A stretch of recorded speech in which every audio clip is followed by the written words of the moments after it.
इनको हमारा प्यार भरा सलाम। मैं हूं आपका मेजबान गौहर कुछ और इस प्रोग्राम में मेरे साथ देने आए हैं आज भी रोजाना की तरह हमारे सीनियर साथी सनम एजाज। और सनम एजाज आज इस प्रोग्राम में मेरे साथ 10 बजे तक ये प्रोग्राम सलाम जी के रहेगा।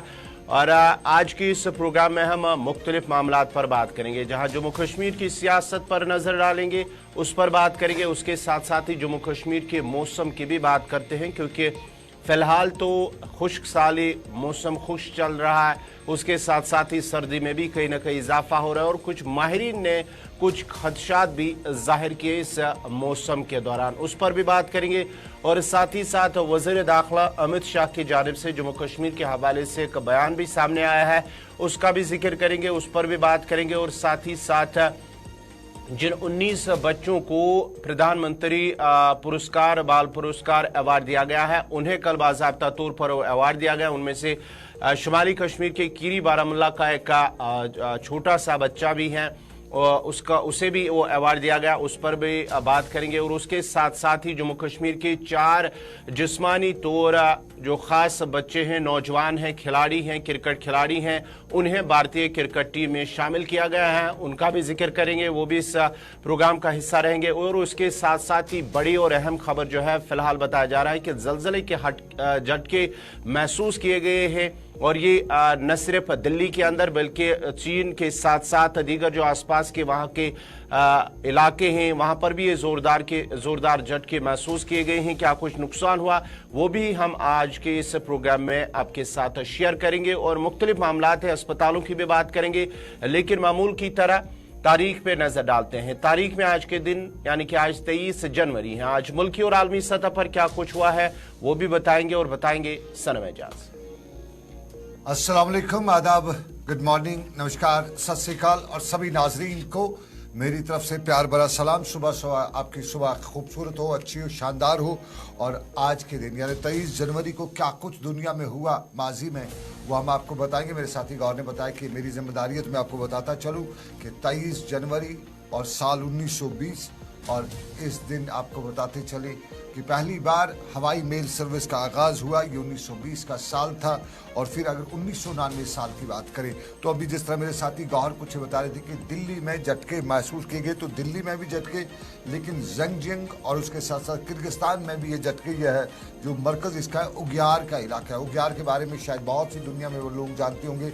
उग्यार वो इलाका है जहाँ चीन पर बहुत इल्ज़ाम लगते हैं और मुसलमानों का जो वहाँ पर हाल इंतजार चीन ने कर रखी है, तो उसी इलाके में झटका आज रात का महसूस रात 2 बजे हुआ है और 7.1 का था। लेकिन 1999 आज से करीबन 30 साल पहले, 40 साल पहले ताजिकिस्तान में इसी तरह का एक जलजला आया था, इसी ताकत का एक जलजला आया था, और जिसमें बड़ी तादाद में इंसानी जानों का नुकसान हुआ था। और आज क्या नुकसान हुआ भी आपको बताएंगे। लेकिन आपको और बताते चले, दुनिया की तारीख में साल 1997 अमेरिका का मैडलिन ऑलब्राइट जो है वो पहली खातून वजीर खारजा बनी, मैडलिन ऑलब्राइट अमेरिका की। और उन्हें आज ही के दिन वहाँ के सदर जो उस वक्त बिल क्लिंटन थे, उन्होंने ओहदे और राजदारी का हलफ दिलाया। ये साल था 1997 का। और 1997 के बाद अगर हम चलेंगे साल 2002 पे, तो पाकिस्तान के हालात थे। और पाकिस्तान के हालात में 2002 में अमेरिकी सहाफ़ी डैनियल पर्ल को कराची पाकिस्तान से अगवा किया गया था, और बाद में डैनियल पर्ल की डेड बॉडी भी मिली थी। और आज आपको कश्मीर में मालूम होगा, थोड़ी सी बड़ी सुर्खी है, बड़ी खबर है, या यूं कहें कंट्रोवर्सीज है एसएमसी और आरटीसी के दरमियान। और इसमें सिगरेट नोशी या पान परावत जो वसाले वगैरह हैं, उनका जो इश्तिहार है। तो 2009 में पहली बार फिल्मों और टेलीविज़न प्रोग्रामों में सिगरेट नोशी के मनाजिर की नुमाइश पर पाबंदी की गई थी। तारीख 23 जनवरी 2009 की थी। तो 2009 में ये जो है सिगरेट नोशी या इस तरह के मसालों की खबरें आई थी। लेकिन जब हम भूचाल की अब तारीख के बाद निकल के भूचाल की बात करें, तो रात 2 बजे जोर का झटका महसूस हुआ। ये दिल्ली में भी हुआ है, दिल्ली के आसपास के इलाकों में हुआ है। और ये झटका इतना था कि 7.1 जो रेक्टर पैमाने पर इसकी रफ्तार जो महसूस की गई, और 7.1 की गई। और इसका सेंटर जो एपी सेंटर बताया जाता है, ये किर्गिस्तान और जिंगयांग के बीच का जो बॉर्डर का इलाका है, उस बीच में ये हुआ है। और इसमें एक तरफ से देखा जाए तो उग्यार जो कबीले के लोग हैं, उग्यार जो लोग हैं वहाँ पे ये जलजला जो है वहाँ पे महसूस किया गया है। और अभी जो चीनी हुकाम है या चीन के जो सरकारी अहदेदार हैं वो बता रहे हैं कि 14 आफ्टर मार्च जो है यानी जलजलों के बाद के जो जलजले झटके होते हैं वो अब तक आ चुके हैं। अभी आधा घंटा पहले तक वो आ चुके हैं और पूरा खौफ 7.1 का जलजला, आप खुद अंदाज़ा कीजिएगा वो जलजला क्या हो सकता है। तो ये आज की रात को रात 2 बजे हिंदुस्तानी वक्त के मुताबिक आया है और इसका असर दिल्ली में भी देखने को मिला है। और दिल्ली में रात 2 बजे भी लोग जो हैं वो घरों से बाहर निकलना शुरू हो गए और सियांग और किर्गिस्तान या आसपास के जो इलाके हैं वहाँ पे ये झटके और काउंटी के जो वशु काउंटी है उसमें भी जलजलों के झटके महसूस किए गए। और आपको बताते चलें पिछले कई दिनों से जो है वो कुछ झटके तो लग रहे थे लेकिन आफ्टर मार्च में 4.5 की रफ्तार के झटके भी मापे गए हैं। तो ये अब तक पिछले 24 घंटों में अमेरिकी जियोलॉजिकल सर्वे ने बताया है कि जलजला तियान शान पहाड़ी के सिलसिले में आया है और पिछली सदी में इस खित्ते में से अब तक का ये सबसे बड़ा जलजला है। और ये ज़मीन के नीचे सिर्फ 10 किलोमीटर की ज़मीन के नीचे से था। और 1978 में यहीं आसपास में एक जलजला आया था और उसमें भी बड़ी तबाही मची थी।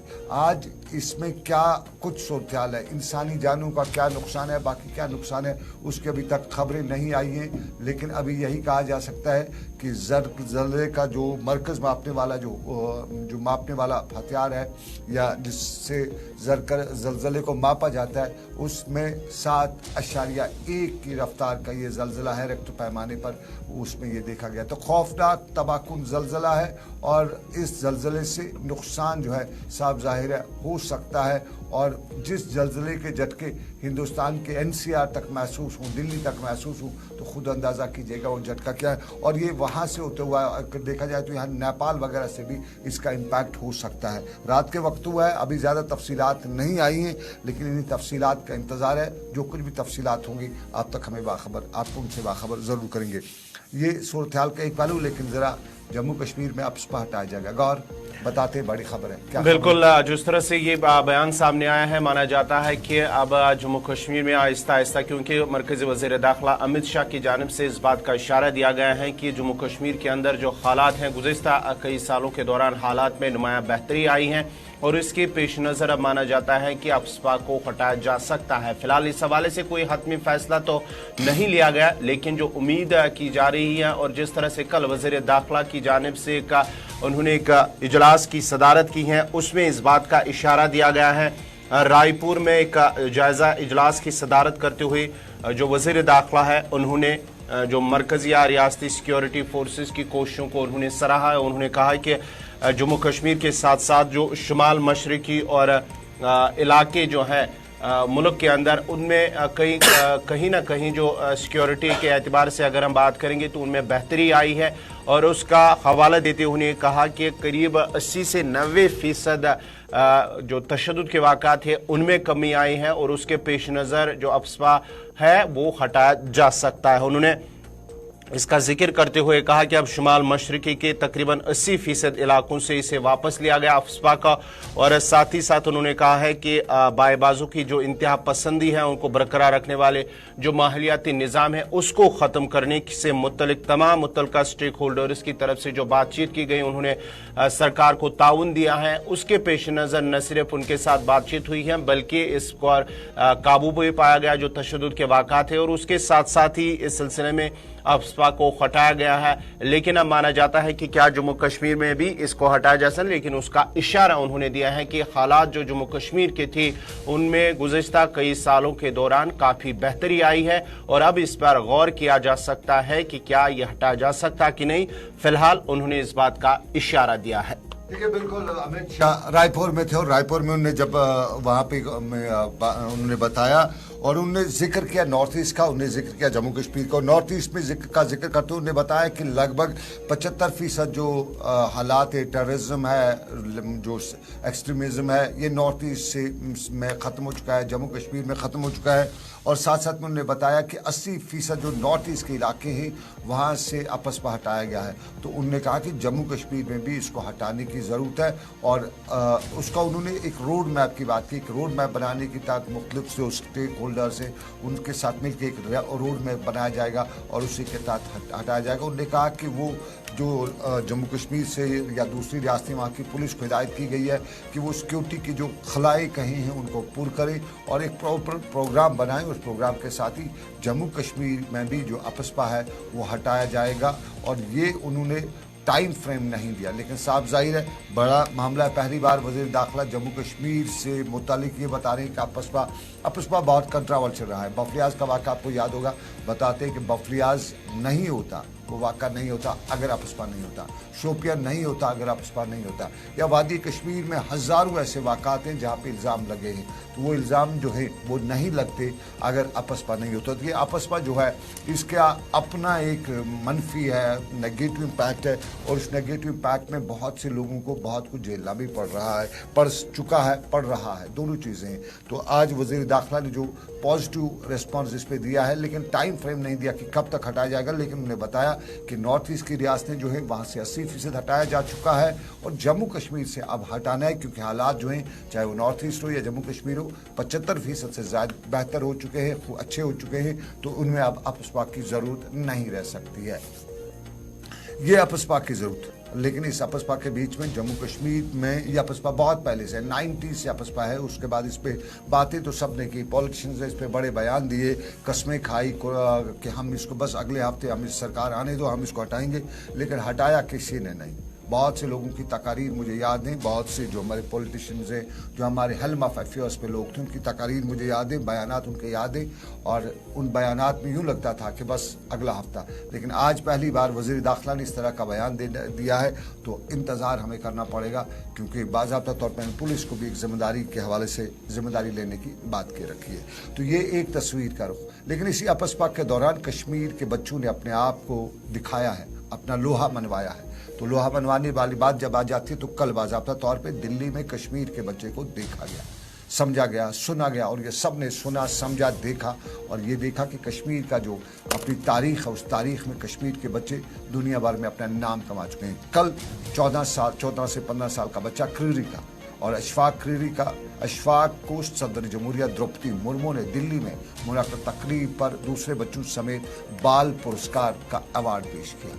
बाल पुरस्कार जो अवार्ड यूजुअली होता है बच्चों को उनकी बेहतर जो उन्होंने नुमाया कारकर्दगी या नुमाया काम अंजाम दिए हो उसके एवज दिया जाता है और इनमें बहादुरी भी आती है। सबसे पहले बहादुरी का अवार्ड दिया जाता है वो बच्चा जिसने पूरे मुल्क में टॉप किया हो, ऐसा बहादुरी का कारनामा अंजाम दिया हो कि उसको याद रखा जाए। और उसके बाद साइंस पे नज़र रखी जाती है, टेक्नोलॉजी पे नज़र रखी जाती है और उसके साथ साथ जो हमारे दूसरे जो मामलात हैं ज़िंदगी के शौबे हैं, चाहे वो सोशल सर्विस हो या दूसरे हो या सपोर्ट्स हो, तो उनमें ये अवार्ड्स दिए जाते हैं। और जम्मू कश्मीर के अशफाक को म्यूज़िक की कैटेगरी में हम कह सकते हैं ये अवार्ड दिया गया। म्यूज़िक जो है वो उसकी ख़ानदानी विरासत है, उसके वालिद भी म्यूज़िक के साथ जुड़े हुए हैं और उनकी जो पहले से ये कोशिश रही है, ये कामयाब कोशिश है उनकी जो उस हवाले बताया जाता है। और कल जिस तरह से इस तकरीब के हवाले से अगर हम बात करेंगे तो सदर द्रौपदी मुर्मू की जानिब से उन 19 बच्चों को प्रधानमंत्री राष्ट्रीय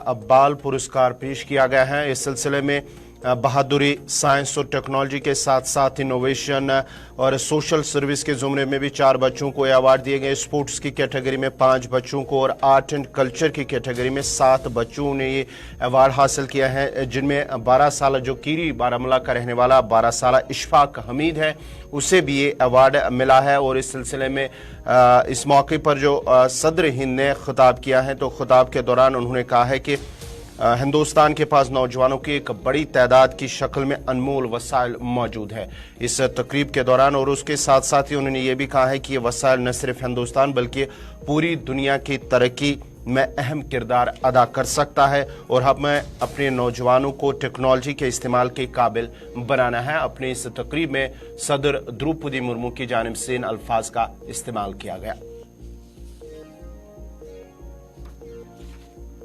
और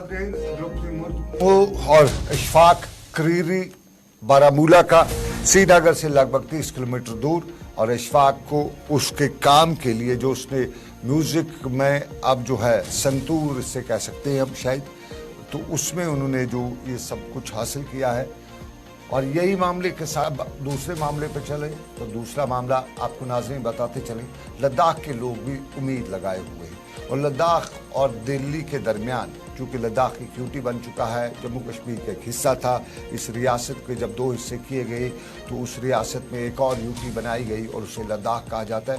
और लद्दाख के लोग जो है दिल्ली के सामने वो सीना से पर हुए थे और बता रहे थे कि उनके यूटी तो बना दिया लेकिन उनके और भी मामला थे।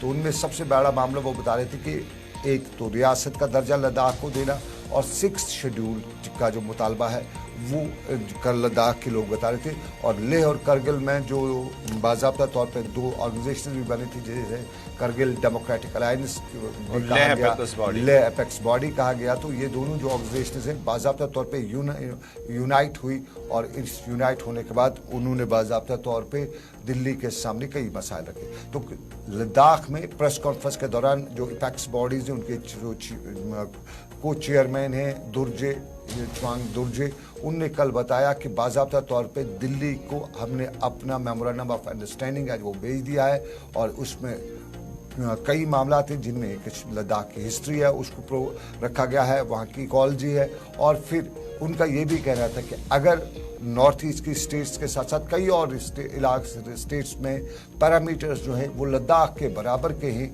तो फिर वहाँ की रियासतों को क्यों खुसूसी इख्तियारात और लद्दाख को क्यों नहीं। और पहली उनकी मांग जो थी वो रियासत का दर्जा देने की बात की। और फिर दूसरा उनका बड़ा मुतालबा है वो पब्लिक सर्विस कमीशन का लद्दाख के लिए मुतालबा कर रहे हैं और बता रहे हैं कि जो रिऑर्गनाइजेशन एक्ट बना है उसमें जम्मू कश्मीर के लिए जो पब्लिक सर्विस है उसी तरह का लद्दाख के लिए भी होना चाहिए ताकि यहाँ के जो लद्दाख के बच्चे हैं, लद्दाख के स्टूडेंट हैं, वो गैजेटेड पोस्ट में भी उनका हो जाए। तो इसाक मोहम्मद इसाक हमारे साथ फोन लाइन पे मौजूद है लद्दाख करगिल से। बहुत शुक्रिया इसाक। बताइएगा मेमोरेंडम ऑफ अंडरस्टैंडिंग जो है या अपना मेमोरेंडम जो है लद्दाख के लोगों ने दे दिया है, क्या कुछ खास है इस मेमोरेंडम में, क्या कुछ पॉइंट्स जो हैं वो इस पे लिखे गए हैं?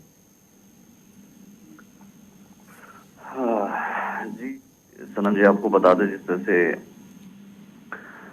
लद्दाख के जो लेह एपेक्स बॉडी हैं और करगिल डेमोक्रेटिक अलायंस हैं, इनकी जानिब से जो मेमोरेंडम सबमिट करना था union ministry of home affairs को, वो एपेक्स बॉडी लेह और करगिल डेमोक्रेटिक अलायंस ने सबमिट किया है। कल एक अहम press conference apex body Leh की जानिब से ऑर्गेनाइज किया गया था जहाँ पे एपेक्स बॉडी के सीनियर मेंबर्स जुड़े हुए थे और प्रेस कॉन्फ्रेंस को एड्रेस करते हुए जो त्शरिंग दोरजे लकलुक है उन्होंने कहा कि जो 4 पॉइंट एजेंडा है उसी को आगे बढ़ाते हुए उन्होंने जो अपना मेमोरेंडम सबमिट किया है। मेमोरेंडम में सबसे पहले स्टेटहुड की डिमांड की है और स्टेटहुड के हवाले से उन्होंने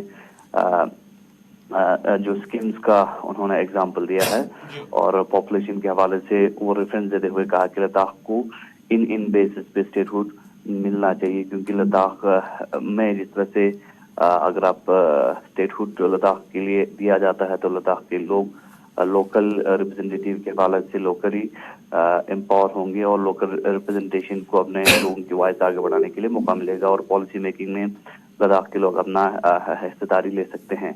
और दूसरी जानिब 6th शेड्यूल के हवाले से उन्होंने कहा है कि लद्दाख जिस तरह से 95% ट्राइबल एरिया है और ट्राइबल एरिया होने के कारण और सेकंड चीज लद्दाख के अंदर जो इन्वायरमेंट है वो काफी फ्रेजाइल है और इसके चलते लैंड कल्चर और जो बाकी जो प्रिजर्वेशन हैं उसको करने की जरूरत है और ये सारी चीजें 6th शेड्यूल के अंदर किया जा सकता है और ट्राइबल होने के कारण लद्दाख को 6th शेड्यूल मिलना चाहिए। तो दूसरा डिमांड उन्होंने 6th शेड्यूल के हवाले से ये रेफरेंस देते हुए अपना मेमोरेंडम सबमिट किया है, जो ज्वाइंट ड्राफ्ट है वो सबमिट किया। और साथ साथ जो तीसरा डिमांड है उन्होंने लद्दाख के दोनों डिस्ट्रिक्ट के लिए लेह के लिए अलग से लोकसभा सीट और करगिल के लिए अलग से लोकसभा सीट की मांग की है और साथ साथ पब्लिक सर्विसेज कमीशन लद्दाख के लिए जो है देने की मांग की है क्योंकि रीऑर्गेनाइजेशन एक्ट के बाद JKPSC लद्दाखी कैंडिडेट के लिए फंक्शन नहीं करते। JKPSC में लद्दाखी कैंडिडेट बढ़ नहीं सकते क्योंकि वहाँ पे डोमिसाइल है और उन्होंने मांग की है लद्दाख को अपना लद्दाख पब्लिक सर्विसेज कमीशन दिया जाए। तो ये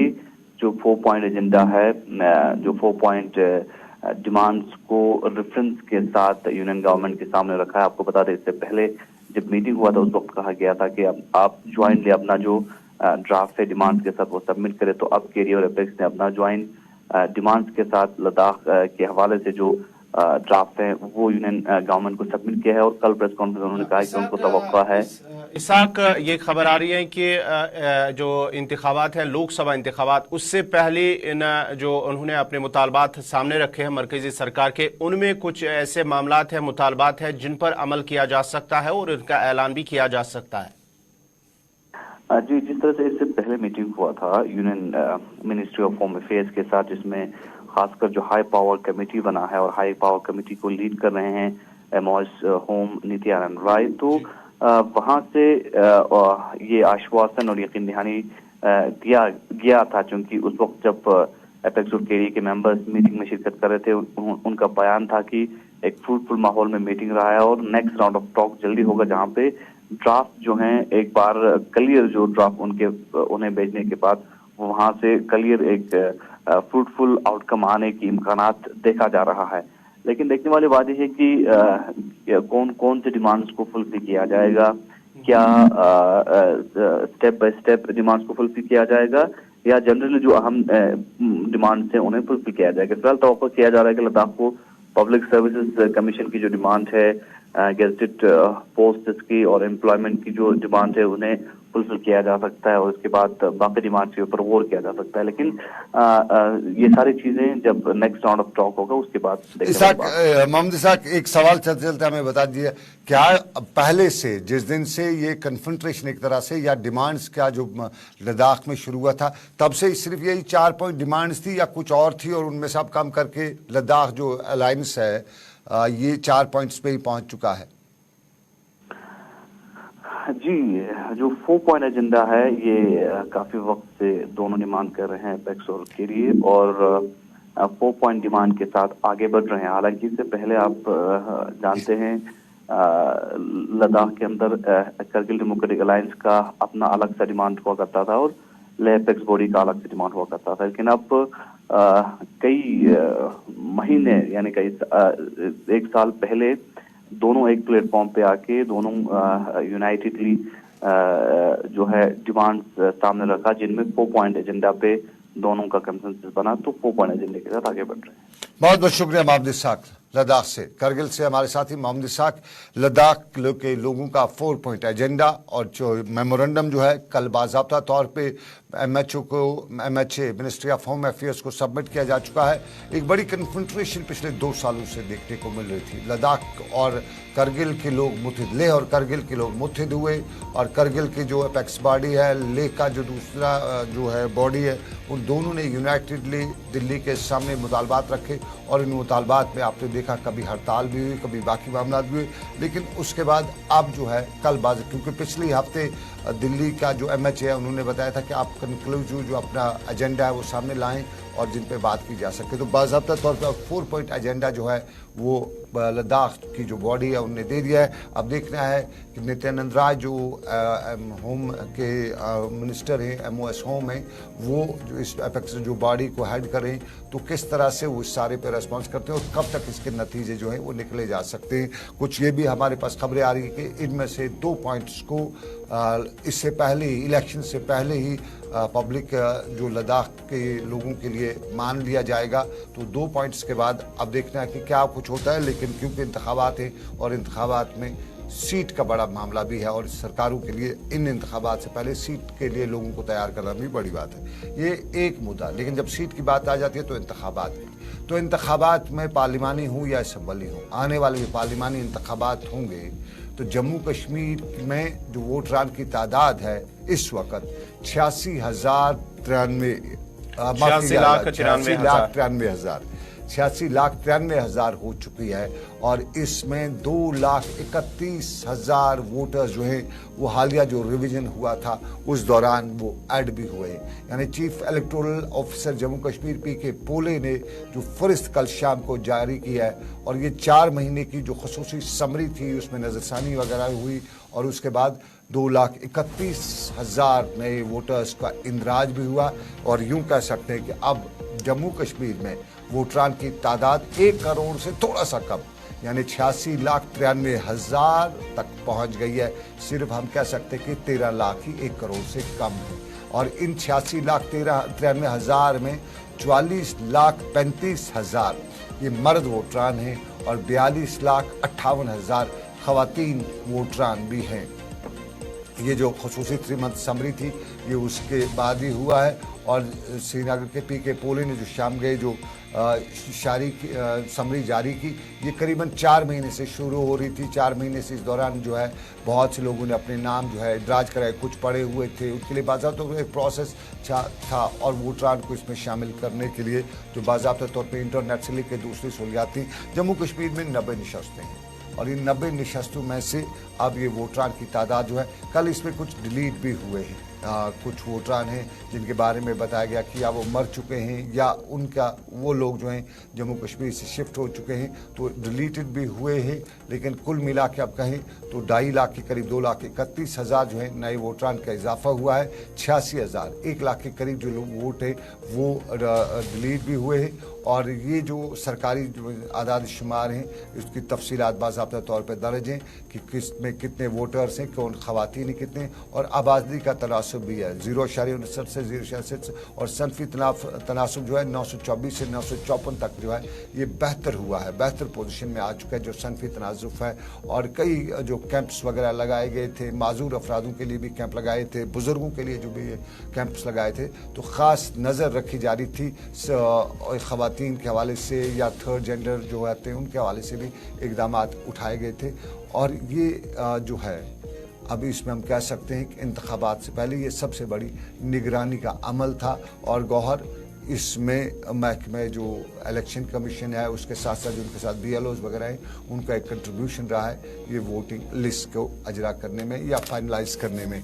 लेकिन अभी इसमें साफ नहीं है क्योंकि बहुत सारे लोग कल से लेके शाम गए, कल जैसे ही किया, तो ये साफ नहीं है कि इसमें जो permanent residents of Jammu and Kashmir जो थे, नए लोग जो हैं, ये क्या permanent residents of Jammu and Kashmir है या जो डोमिसाइल जिन्होंने बनाया है उनको भी इदराज किया गया है, ये उसमें साफ नहीं है। ऐड का बताया गया है कि इतने लाख लोग जो हैं वो नए ऐड हुए हैं, लेकिन वो साफ नहीं है। बहुत से लोग ये भी जानना चाहते थे कि ये जो नए एड्स हुए हैं क्या ये वो डोमिसाइल बनाए हुए लोग हैं या जो ओरिजिनली 5 अगस्त से पहले जिनके बारे में कहा जाता था कि permanent resident of Jammu and Kashmir है। तो जब permanent resident of Jammu Kashmir की बात की जाए तो जम्मू कश्मीर के परमानेंट्स के हवाले से अच्छी खबर एक और भी है, और वह जम्मू कश्मीर हाई कोर्ट के 2 एडिशनल जजों को बतौर मुस्तकिल जज जो है जम्मू कश्मीर हाई कोर्ट को है बनाया गया है। ये 2 एडिशनल जज जो है तकरीर के अहकाम बाज़ाब्ता तौर पर मरकज़ी वज़ारत इंसाफ और कानून ने दिए। और इनमें आपको बताया जाए तो एक जो जज हमारे जस्टिस राहुल भारती है और जस्टिस मोक्षा खजूरिया काज़मी शामिल, ये दोनों जम्मू कश्मीर से हैं और इन्हें 2 एडिशनल जजों के तौर पे पहले ही तैनात किया गया था। अब इनका जो है परमानेंट ऑर्डर जो है 2023 में ये 28 मार्च को इनका हुआ था और उसके बाद अब ये परमानेंट जज के तौर पे बाज़ाब्ता तौर पे हुक्मनामा भी तैयार हुआ है। गौर बिल्कुल, ये मरकज़ी वज़ार हुकूमत की जानिब से इन 2 जजों की तैनाती कर दी गई है, मंजूरी मिली है, बतौर मुस्तकिल जज उनकी तकर्री को मंजूरी दे दी गई है। और जो वज़ारत कानून इंसाफ है उनकी जानिब से ये बाज़ाब्ता तौर पर समाजी राब्ता साइट X पर इस हवाले से इस खबर की तस्दीक भी की गई हैं, शेयर भी की गई हैं। और 2 जज जिनमें जस्टिस राहुल भारती और जस्टिस मोक्षा खजूरिया काज़मी है, उन दोनों को ये बतौर मुस्तकिल जज तकर्री को मंजूरी दे दी गई है। आपको बताते हैं कि सुप्रीम कोर्ट के कॉलेजियम की जानिब से 4 जनवरी को 2 एडिशनल जजों को मुस्तकिल करने की सिफारिश की गई थी और इन 2 जस्टिस भारती और काज़मी को 28 मार्च 2023 को एडिशनल जज मुकर्रर किया गया था।